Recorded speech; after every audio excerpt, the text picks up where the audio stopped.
ഒടുവിൽ ഗൾഫിൽ ജീവനൊടുക്കിയ അതുല്യയുടെ ദുരിതം നമ്മൾ കണ്ടതാണ്. അതുല്യയെ പീഡിപ്പിച്ച സൈക്കോ ഭർത്താവ് സതീഷ് ഇന്ന് നാട്ടിലെത്തി. കൊല്ലം ജില്ലാ കോടതി മുൻകൂർ ജാമ്യം അനുവദിച്ചതിന്റെ അടിസ്ഥാനത്തിലാണ് സതീഷ് എത്തിയത്. സതീഷിന് കോടതി ജാമ്യം അനുവദിച്ചിരിക്കുകയാണ്. അന്വേഷണത്തിൽ പുരോഗതി ഉണ്ടാകുന്നതുവരെ ജാമ്യം തുടരുമെന്നും കോടതി അറിയിച്ചു.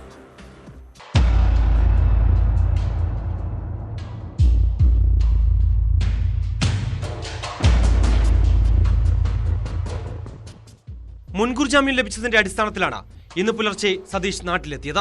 വെള്ളിയാഴ്ചയാണ് ഇയാൾക്ക് കൊല്ലം ജില്ലാ കോടതി ജാമ്യം അനുവദിച്ചത്. 2 ലക്ഷം രൂപയുടെ 2 ആൾജാമ്യമാണ് ഉപാധി. അന്വേഷണത്തോട് സഹകരിക്കാൻ സതീഷ് തയ്യാറാണെന്ന് അഭിഭാഷകൻ മുനീർ അറിയിച്ചു. അതേസമയം സതീഷിന് പരമാവധി ശിക്ഷ നൽകണമെന്ന് അതുല്യയുടെ അച്ഛൻ രാജശേഖരൻ പിള്ള പറയുന്നു. പറയാനുള്ളതെന്ന് പറഞ്ഞാൽ എനിക്ക് ഇക്കാര്യത്തിൽ എൻ്റെ മകളെ അവന് കൊലപ്പെടുത്തിയെന്നാണ് എൻ്റെ വിശ്വാസം. ഒരു പക്ഷേങ്കിൽ ഇത് ഹാങ് ആണെങ്കിലും അവളെ കൊണ്ട് അങ്ങനെ ചെയ്യിപ്പിച്ചതായിരിക്കും. അത്ര ക്രൂരമായിട്ട് അവളെ മാനസികമായും ശാരീരികമായും പീഡിപ്പിച്ചിട്ടുണ്ട്. അപ്പോൾ അതിന് വേണ്ടുന്ന പോലീസ് അവനെ കസ്റ്റഡിയിലെടുത്ത് അത് ചോദ്യം ചെയ്തത് അതിന്റെ സത്യാവസ്ഥ തെളിയിച്ചെടുക്കണം.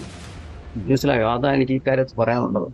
ജാമ്യം റദ്ദാക്കുന്നതിനായി കോടതിയെ സമീപിക്കുന്നതിൽ നിയമവിദഗ്ധരുമായി ആലോചിച്ച ശേഷം തീരുമാനിക്കുമെന്നും രാജശേഖരൻ പിള്ള പറഞ്ഞു.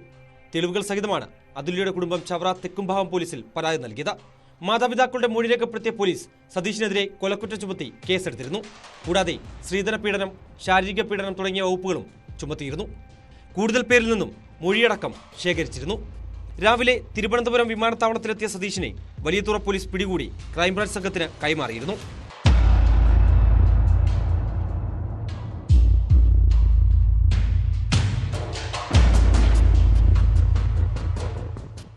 ന്യൂസ് 18 കൊട്ടാരക്കര.